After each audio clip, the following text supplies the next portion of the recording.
કહેવાય છે ને કે બાળકો મનના સાચા હોય છે, બાળકો જે મનમાં હોય છે એવું કહી દે છે. અને તાજેતરમાં જ્યારે વિધાનસભાની અંદર નાની નાની બાલિકાઓ વિધાનસભાનું સંચાલન કરતી હતી ત્યારે પણ કંઈક આવું જ બન્યું. હવે વિધાનસભાથી મને એક ધારાસભ્ય યાદ આવે છે. ધારાસભ્ય બહુ જ પોપ્યુલર છે અને ધારાસભ્યએ કહ્યું કે આ વિસ્તારમાં ટીડીઓ તરીકે કોને આપવું છે. હવે ટીડીઓની વાત આવી તો મને બીજા વર્ગના અધિકારી યાદ આવે છે, પીએસઆઈ. એક પીએસઆઈ માટે થઈને એક આઈએએસ અધિકારીએ કેમ લોબિંગ કરવું પડ્યું, આ બધી વાતો વિશે વાત કરીશું આપણા વાઇબ્સ ઓફ ઇન્ડિયાના સ્પેશિયલ શો દિવસ રાત ગુજરાતમાં. આવી જ રસપ્રદ સ્ટોરીઝ માટે વાઇબ્સ ઓફ ઇન્ડિયાની યુટ્યુબ ચેનલને સબસ્ક્રાઇબ કરી નોટિફિકેશન માટે બેલ આઇકન દબાવવાનું ભૂલશો નહીં. નમસ્કાર મિત્રો, હું છું મહેશ રાજગોર, તમે જોઈ રહ્યા છો વાઇબ્સ ઓફ ઇન્ડિયા. હવે વિધાનસભાની અંદર તાજેતરમાં નાની નાની બાલિકાઓએ વિધાનસભાનું સંચાલન કર્યું. હવે એ વખતે એક બાલિકાએ બહુ અગત્યની વાત કરી. એમણે કહ્યું કે આપણે ત્યાં મહિલાઓ જે છે ચૂંટાઈને તો આવે છે પણ અસલી કામ એમના પતિદેવ કરતા હોય છે. અને આવું આપણે જોયું પણ છે. સરપંચ હોય તો એમના પતિદેવ ત્યાં સરપંચ તરીકે કામ કરતા હોય, ધારાસભ્ય મેડમ હોય પણ એમના પતિદેવ ધારાસભ્યની જેમ જ વર્તતા હોય. કોર્પોરેટરની વાત કરીએ તો કોર્પોરેટરના નંબર એમના પતિદેવ જ ઉપાડતા હોય.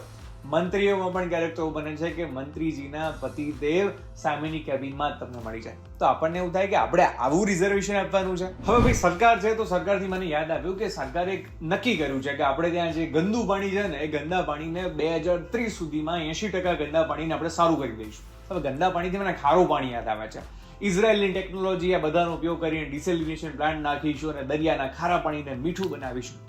તમારી આજુબાજુમાં તમે કઈ આવું ખારું પાણી હતું એનું મીઠું કરીને પીધું છે ખરી આ ડિસેલિનેશન પ્લાન્ટમાંથી? એ જરાક કહેજો ને. હવે તમે અમદાવાદમાં રહો છો ને તો અમદાવાદનો આશ્રમ રોડ જે છે ને થોડોક બદલાઈ જવાનો છે. રામાભીનો ટેકરો છે, એની પાસે જે ઝૂંપડપટ્ટીઓ છે એનું પુનર્વસન કરવાનું છે. ગાંધી આશ્રમનું ડેવલપમેન્ટ ચાલુ છે. હવે એટલા માટે થઈને આરટીઓ પાસેનો એક પટ્ટો છે ને એ એએમસી વિચારી રહ્યું છે બંધ જ કરી નાખીએ. હવે એમનો વિચાર તો બહુ પહેલાનો હતો પણ હવે વાઇબ્રન્ટ સમિટ આવતી હતી, ડાયવર્ઝન વધી જાય એટલા માટે થઈને ફરી પાછા એએમસીએ સૂચનો મંગાવ્યા છે અને બધું બરાબર ચાલ્યું તો આ રસ્તો બંધ થઈ જશે થોડાક ટાઈમ માટે. હવે હું ધારાસભ્યની વાત કરતો તો ખબર છે આ ધારાસભ્ય એટલે બીજું કોઈ નહીં, પહેલા આંદોલનકારી તરીકે ઓળખાતા, પછી કોંગ્રેસમાં ગયા એટલે ભાજપને ગાળો આપતા, પછી એમને ભાજપ વાલી થઈ ગઈ અને ભાજપમાં આવી ગયેલા ધારાસભ્ય હાર્દિક પટેલ એમણે વોટ્સઅપ ગ્રુપમાં નાખ્યું કે કોઈને વિરમગામમાં ટીડીઓ થઈને આવું હોય તો કહેજો. તો ઘણા લોકોએ તેમની વાહવાહી કરી, વાહ હાર્દિકભાઈ, વાહ હાર્દિકભાઈ. વાહ હાર્દિકભાઈ તો થયું પણ કોઈ બોલકો માણસો એને કહી દીધું કે પેલું તમને પીએસઆઈ ની વાત કરી હતી એનું કંઈક કરજો ને. કયા પીએસઆઈ ની વાત હાર્દિકભાઈના બોલકા વ્યક્તિએ કરી હતી? હવે ઘણીવાર છે ને ગુજરાતમાં એવી ઘટનાઓ બની જાય ને આપણને એવું થાય કે શું ચાલી રહ્યું છે. મોરબીની ઘટના બધાને યાદ હશે. મોરબીની ઘટના બની એના પછી ચીફ ઓફિસરને સસ્પેન્ડ કરી દેવામાં આવ્યા. આવી જ એક દુઃખદ ઘટના વડોદરામાં બની પણ વડોદરાના મ્યુનિસિપલ કમિશનરને ઊની આંચ પણ ન આવી. એનું શું કારણ છે? હવે ઘણીવાર એવું બનતું હોય છે કે મોટા જે અધિકારીઓ છે ને એમને કંઈ નથી થતું, નાના નાના અધિકારીઓના હંમેશા બલિદાન લેવાય છે.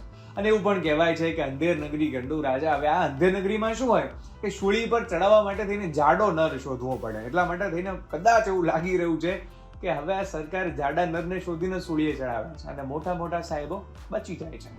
હવે સાહેબોની વાત આવી તો મને થયું કે ભરતી મેળો એક ચાલુ છે. તમારે સાહેબ બનવું હોય તો ના, કોઈ સરકારી ભરતી નથી આવી. આ ભરતી છે ભાજપની અંદર અને ભાજપની અંદર નેતાઓને લાવવા માટે થઈને ભરત બોગરાની અધ્યક્ષતામાં કમિટી બની.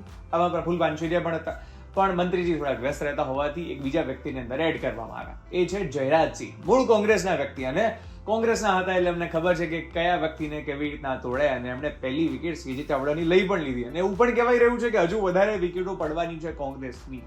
હવે વિકેટ પડીને મને ચતુરજી યાદ આવે છે, સીજે ચાવડા. હવે એ જ્યારે ભાજપમાં જોડાવાનો વિચાર કરી રહ્યા હતા અને રાજીનામું આપી રહ્યા હતા ધારાસભ્ય પદ પરથી તો એમણે રાજીનામું આપવા માટે થઈને પણ મુહૂર્ત જોવડાવ્યું હોવાના સમાચાર મળી રહ્યા છે.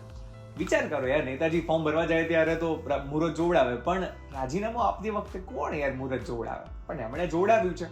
હવે મને એક અધિકારી યાદ આવે છે, એક મહાનગર છે આપણા રાજ્યનું અને એના મોટા અધિકારી છે, પોતે ઈમાનદાર હોવાની છબી ધરાવે છે. એટલા માટે થઈને એક પીએસઆઈ એમના વિશ્વાસપાત્ર છે, એમના થકી આખા વિસ્તારમાં નજર રાખે છે. થયું કે પીએસઆઈની બદલી થઈ ગઈ એટલા માટે થઈને આપણા મોટા આઈપીએસ અધિકારીએ પણ જે છે પીએસઆઈ માટે થઈને ગાંધીનગર સુધી લોબિંગ કરવું પડ્યું. 2024ની લોકસભાની ચૂંટણી આવી રહી છે. હવે 2024ની લોકસભાની ચૂંટણી આવે છે તો આપણે ત્યાં 26 બેઠકો છે. ભાજપનો ટાર્ગેટ છે કે 26 જીતીએ પણ સી.આર. પાટીલની ટિકિટનું નક્કી નથી. આવું સી.આર. પાટીલે ખુદ કહ્યું ભાઈ મારી ટિકિટના ઠેકાણા નથી. ભાજપે પોતાના તમામ કાર્યાલયો ખુલ્લા કરી દીધા છે પણ હવે એ કાર્યાલયમાંથી કોણ મૂર્તિઓ ઉભો રહેવાનો છે હજુ સુધી નક્કી નથી. સૂત્રો એવું કહી રહ્યા છે કે 26માંથી 20 જણની ટિકિટ કપાઈ શકે છે. હવે ટિકિટથી મને યાદ આવ્યું કે એક મંત્રીજી છે મુકેશ પટેલ વલપાડ વિધાનસભાના ધારાસભ્ય છે. જાહેરમાં એમણે કહી દીધું કે અધિકારીઓએ જનતાના ફોન ઉપાડવા જોઈએ. પણ કેટલાક લોકો એવું પણ કહે છે કે મંત્રીજીના કેટલાક અધિકારીઓ મંત્રીજીનું જ નથી સાંભળી રહ્યા. પણ હવે આમાં બિચારી જનતા શું કરે? જનતા પીસાય છે. નેતાઓ જોડે જાય તો નેતાઓ વાયદા આપે છે, અધિકારીઓ જોડે જાય તો અધિકારીઓ સાંભળતા નથી. આમાં જનતાને શું કરવાનું? મેં કહ્યું ને કે જનતા પીસાય છે. આપણે તો એક આંકડો આવ્યો હતો કે ગુજરાતની અંદર 100% નલ સે જલનું કામ થઈ ગયું છે. પણ તાજેતરમાં 2 અધિકારીઓને સસ્પેન્ડ કરવામાં આવ્યા. એવું કહેવામાં આવ્યું કે પંચમહાલની અંદર જે અધિકારીઓ છે એમણે કૌભાંડ કર્યું અને કોન્ટ્રાક્ટરોને કામ પૂરું કર્યા વગર જ જે પૈસા ચૂકવણી કરી દીધી. હવે વિચાર કરો, જો આવી રીતે કૌભાંડ થયું છે તો 100% કામગીરી કેવી રીતના થઈ? કારણ કે કામ તો થયું નથી, પૈસા ચૂકવાઈ ગયા છે.